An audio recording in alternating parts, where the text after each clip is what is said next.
Today is February 1st, 2021. GOP senators pitch a slimmed-down relief package. The vaccine rollout continues to hit hurdles. And Trump fires a few of his lawyers ahead of his impending impeachment trial in the Senate.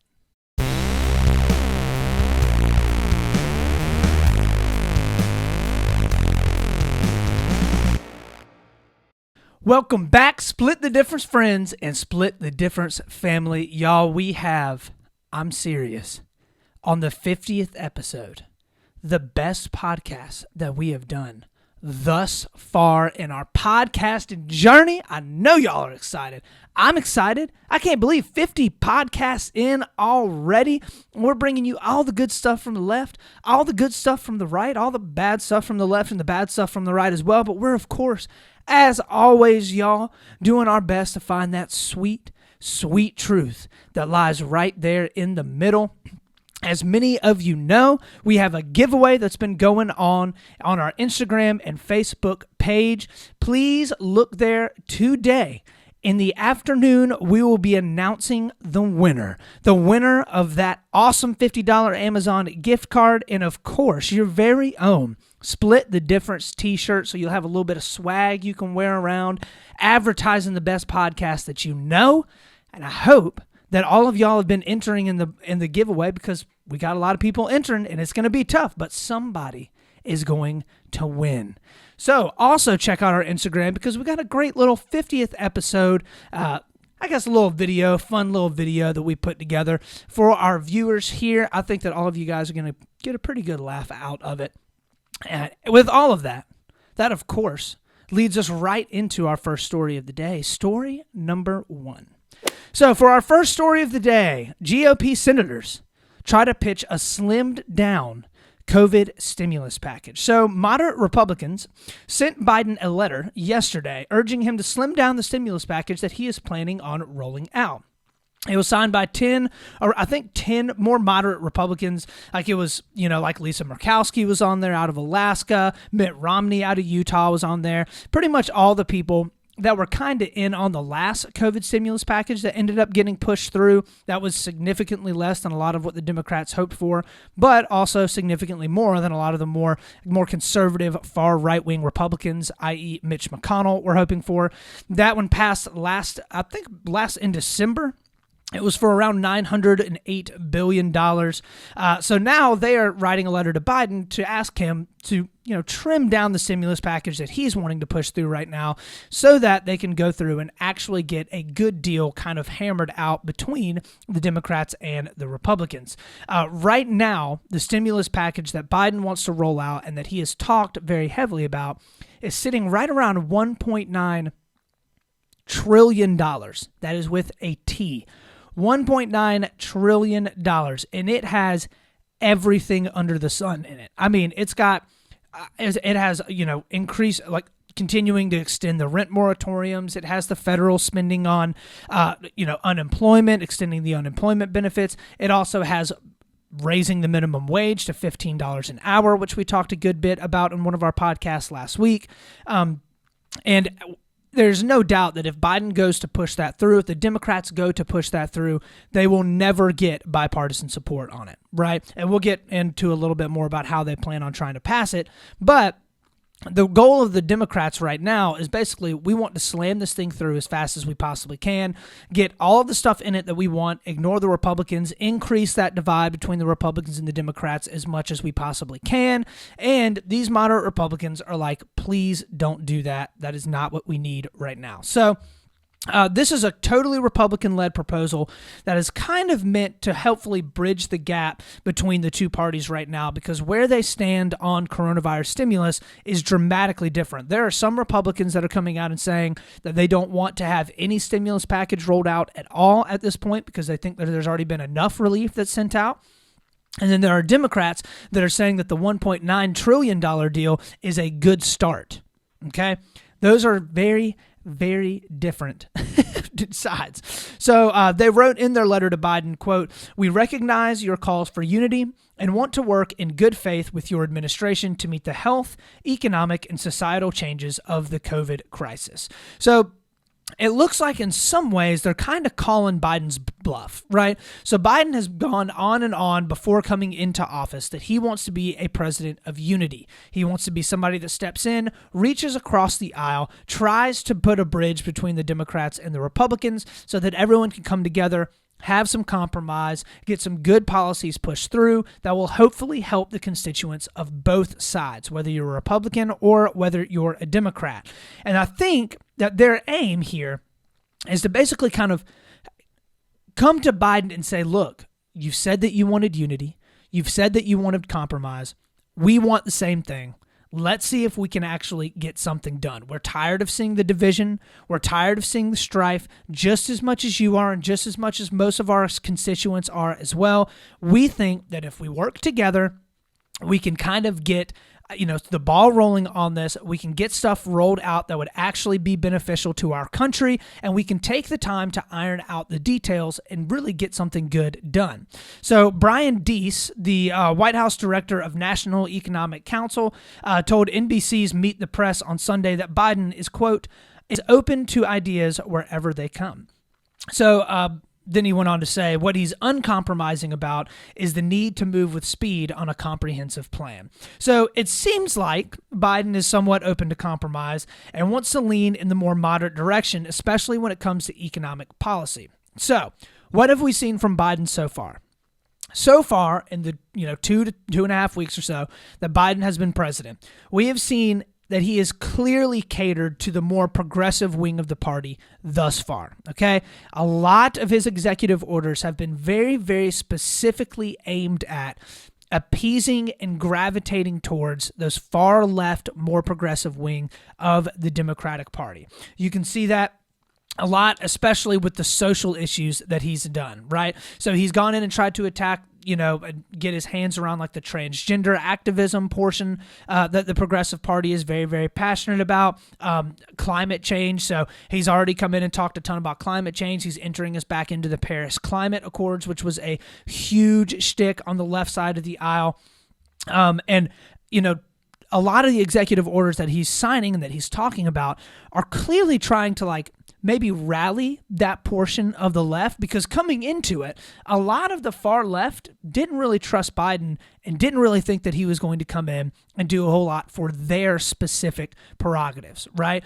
Biden has all of his life been a more moderate Democrat. He hasn't been one of the far lefties. That's what won him the election. He ran in the moderate lane of that Democratic Party and absolutely swept the primaries and, of course, won the presidency because he was able to gather a lot more of those, undecided independent voters there in the center that thought that he would be more moderate and more unbiased than Donald Trump would be.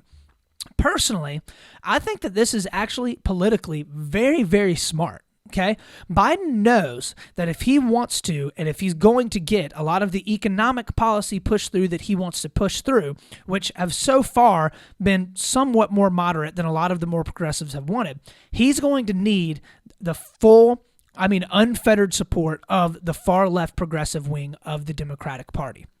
So he has very purposefully gone through and pushed a lot of the policy things that the far left wants, which are very, very, very heavily centered around more social issues. I think for Biden, his primary concern coming into his presidency actually isn't really social issues. He's almost like, here, if you want more help with transgender activism, I can give that to you. If you want more help on climate change, I can give that to you, right? But when it comes to economic policy, he's going to want to move in the more moderate direction, okay? He's not going to want to fully embrace all-out socialism like many on the far left want to do. He's going to want to try and structure his deals and his packages in a way that are going to kind of lean more towards the center because, honestly, that makes for better economic policy. So if he's going to be able to do that, though, he has to shore up the support from the progressives. He has to. If he doesn't have their vote, there's no way he's going to be able to pass economic policy, especially because it's not going to be far right enough for a Mitch McConnell or for a lot of the Republicans, and it might be too far right for a lot of the progressives, okay? So currently, our country's economy is not looking too hot. right? And you can see that in a wide variety of different ways. There was actually a super interesting article on the Wall Street Journal yesterday detailing the likelihood that we are nearing an economic bubble. And I know that you hear doomsday stuff come out about the economy all the time, right? There's always some new article about we're at a bubble. Here's the impending crash. Here's what to do with your stocks right now. Why I'm pulling out of the stock market right in a second, right? But I actually tend to agree. And it's because of how quickly the stock market came back after last year's initial decline. And then we've seen it waver a good bit over the past couple of days. Right now, the S&P 500 is currently 66% up from where it was at the lows of the low last March when it crashed really, really hard at the beginning of the coronavirus pandemic. And, especially right now, real estate is finally kind of starting to stall, whereas through the entirety of the pandemic, up until around November to December, real estate had continued to go up. Prices had been going up, driven largely by sustained demand, but a huge decrease in supply. Nobody was listing their houses because of the pandemic. And right now, that's actually kind of starting to flatten out, all right? Starting to plateau. A lot of people in real estate are starting to see a slowdown in the amount of houses that not only are being listed, but also the amount of people that are wanting to go out and actually purchase new homes. So Biden realizes this, and he wants to make sure that he has the support of the far left when he's pushing that economic policy through. Far left economic policy, that incredibly Keynesian sort of economic policy. Well, honestly, it's not even Keynesian, right? Like Bernie Sanders, Alexandria Ocasio-Cortez, Ilhan Omar, all of those far left progressives openly push outright socialism, right? They want to socialize healthcare. They want to socialize a lot of things in the country as much as possible and have the government as the primary spender within the economy. They want to socialize a lot of stuff around climate change. They want to put heavy regulations on a lot of financial services institutions. And Biden realizes that if you do that, you're going to have a gigantic dent in your economy. It's going to cause your economy to shrink, right? So if he's going to push through decent economic policy, he has to make it more moderate, but in order to get it passed, he's got to have the support of the progressives. This is a very similar, like I was saying earlier, this moderate Republicans, it's a group that kind of structured together all the stuff that was in the previous spending package that was just pushed through in December. And it looks like a lot of the stuff that the moderates are talking about is a good portion of the stuff that Biden wants, with a few subtractions. I think that they don't have the minimum wage in their bill as well. But they want to be able to try and get something that's like just not a gigantic price tag, right? Like our country's national debt is continuing to go up. As a percentage of our GOP right now, our debt is higher than it's been since World War II, which is significantly high. We were in the middle of a world war. Right now, we're not in the middle of a world war. We're, of course, facing an incredibly immense and gigantic pandemic, but it's completely different. So what they're trying to avoid, what these moderate Republicans are really trying to avoid, is the Democrats' current approach of trying to get this through, okay? The current approach that Democrats want to apply to this is push this stimulus package through a process called basically a budget reconciliation, okay? The reconciliation process is used to basically go through and update and change or alter the federal budget as it stands right now without actually having to pass a full spending bill, okay? This would mean that the Senate is not permitted to filibuster it, and it would only need a simple majority to pass. Okay, so the Democrats' main goal here is literally to cram it through as fast and as hard as they possibly can so that the Republicans do not have the opportunity to block them from getting it through. If they do that, this will, of course, infuriate the Republicans, and it's honestly going to make Biden look pretty bad because he's come out and said that he wants to be more moderate. And if the first thing that he does is get into office and pass an incredibly progressive stimulus package, going to kind of look like he was lying a little bit. So I think for the most part, this is kind of Biden's first real test, I guess, of his presidency, and to see where he's going to line up on the spectrum. Is he going to be beholden to that far left progressive wing of the Democratic Party, or is he actually going to stay in the more moderate lane, the lane that he ran on, the lane that actually won him the presidency, and the one that the vast majority of his constituents would like him to actually stick into, right? They don't want him to go far left. The vast majority of the country wants him to stay right in the middle where he says that he is and where historically I think that he's been. So we'll have to see if he neglects compromise on this. I kind of have a hard time feeling like he will. I think that if he starts working with a lot of these more moderate Republicans, they will definitely be able to slim down that bill a decent bit, and we'll probably end up seeing something similar to what was passed in December, with somewhere around like a $1 trillion price tag. I don't know that will actually happen, though, because a lot of the Democrats want to push through very progressive stuff, and Biden will have to convince them that they don't need to do that. Going to be a tough sell. So with all of that having been said, that is the end of our first story of the day. Let's hop on in to our second story of the day, story number 2. So for our second story, there are some new hurdles in the vaccine distribution. So as many of you know, the distribution of the vaccine has not quite gone as expected for the vast majority of the world. Many countries are having a very hard time getting the number of vaccines that they need, along with actually getting the vaccines to its citizens. At the current rate of vaccinations, only 10% of the world will be inoculated by the end of 2021. 1/10. That's only 1 out of every 10 people. That's not a whole lot. Only 10 countries are currently on pace to vaccinate 1/3 of their population by the end of 2021. That's not a lot. Not a lot of people. So a lot of this is very, very closely tied to the more wealthy countries, right? And it tends to be, per usual, that the wealthier countries, the countries that have a higher gross domestic product, that produce more goods and services, that are more wealthy, tend to be the ones that, have a better vaccine distribution and rollout because they tend to have better global supply chains. However, there actually are a lot of countries that are developed, more first world economies, especially in Europe, that are really struggling with getting the vaccines actually into their countries and then distributed to their citizens. European countries are starting to close travel back up into their countries. They're not allowing a lot of the hospitality sector to open back up. A lot of the service industries like restaurants and bars and leisure and travel are really taking a hard hit all over again. And New Zealand, this country, I think, for the most part, has kind of been held as the gold standard for how you should attack and curb a pandemic. Came out and released, their prime minister came out and released just this past week that they are not planning to open up and permit travel into their country until 2022. So they are already planning on having almost zero travel into New Zealand for the next year. They've had travel closed down going into New Zealand for a while now. I think since around the beginning of 2020, and they're basically like, listen, it's been working for us so far. We're planning on getting these vaccines in as fast as we can, distributing them as fast as we can. However, we're going to stay shut off from the world because we don't want the coronavirus to come back into New Zealand and start moving across our island the way that it had been. So some countries are tending to do a little bit better getting the hands into the vaccines of its citizens. I think that right now, the United States is sitting right around like 9th or 10th, I think somewhere in there, in terms of like the global benchmark for who's getting the vaccines distributed out as the best. I think Israel is sitting at the number 1 spot right now.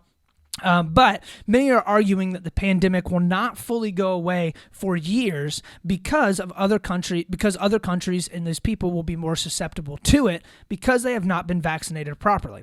As long as there are large swaths of populations throughout the world that have not been vaccinated or have not already contracted COVID-19 and, obviously lived through it, there will always be the possibility of them traveling and carrying the virus with them. One of the biggest problems is that the facilities actually producing the vaccines can't keep up. As a result, there's very few vaccines that are expected to be shipped around the world, and a lot of these plants are basically like, listen, we're running at like 110% capacity right now, and we can only produce but so much. Canada so far has received 70% fewer of the Pfizer vaccines than they planned for, mainly because of production lines and basically that caught snags, a bunch of different stuff that they're trying to work out to make sure that they can efficiently get the vaccine rolled out properly. And a lot of it, of course, is due to kinks in the global supply chain, which is incredibly complex, okay?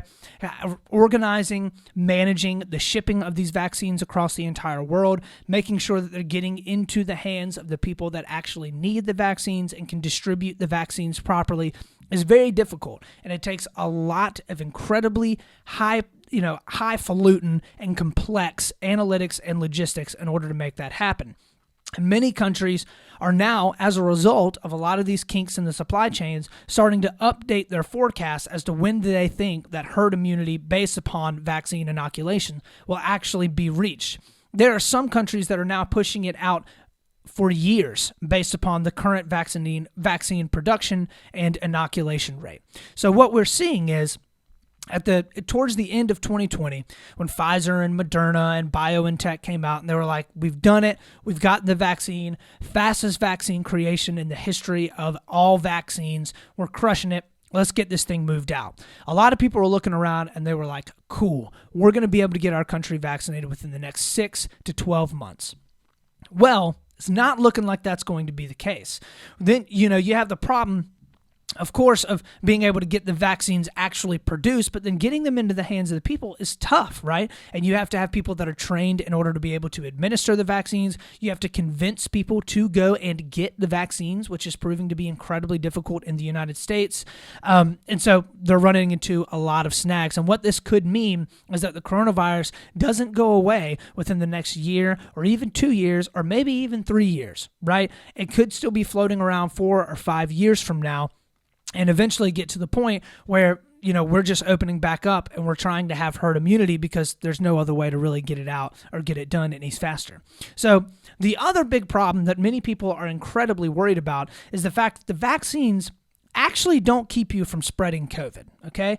Contrary to what many think and what a lot of people have maybe read that's misinformation, the vaccine does not stop the spread of COVID. It instead just keeps you from having a much more severe case. So the hope in the vaccine isn't necessarily to stop the spread of COVID completely. It's mainly to make sure that if you were to contract COVID, it's not going to kill you. They're trying to significantly reduce the number of people that are going into hospitals and, of course, the mortality rate of this. Because, there's very large concerns that a large portion of the population may not even receive the vaccine, what's going to end up happening is you have a lot of people that are going to go out and they're going to get the vaccine and they're going to be like, sweet, I'm good to go now. I can go out and start seeing friends and family again. I can start going to bars and restaurants again. I can go back to church. I can go back to all of the activities that I was doing pre the pandemic. But those people may still be spreading the coronavirus around. And we don't have a vaccine rollout that is good enough yet to be able to get the entire population inoculated. So they're going to be spreading the coronavirus around, even though they are not susceptible to have an extremely severe case of it because they've gotten the vaccine, and more people will continue to get it. Pretty scary stuff. So now there's a lot of people as a result of this basically pushing even harder to just open the economy back up so that we hit herd immunity much faster. One of the countries that actually may end up doing it accidentally is the United States. Because of the extremely high infection rate here, we've got one of the highest infection rates in the entire world. It's absolutely blowing up in the United States. It is so far, somewhat been proven. And if you get COVID one time, you're significantly less likely to get it again, and you're also significantly less likely to be able to spread it around. Many people are saying, look, let's get the elderly vaccinated to make sure that they're able to survive it if they get it. But with the young people, let's open it back up. If they get it, they get it. We're going to do our best to make sure that people are taken care of well, but we've got to get the economy running on full cylinders again because we just can't afford to do it anymore. So by the middle to end of this year, it may actually get to a place where the U.S. starts to, get close to herd immunity because we've got the vaccines and simply because everybody's just gotten it, right? I mean, honestly, at this point, everybody knows multiple people that's gotten COVID, and everybody is just kind of like, you go out to parties and it's like, oh man, make sure you wear your mask, and they're like, oh, you don't have to worry about it. Me, I've already had COVID, and it's like, what? Well, it's probably because you're acting like this right now. So it's clear that COVID is not going away anytime soon.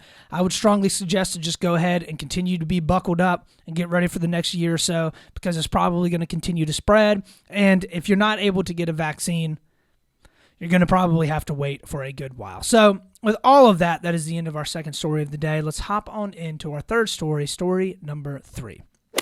So there's not a ton of news around this yet, but I did want to mention it because it is pretty important. I mean, it's a pretty big deal.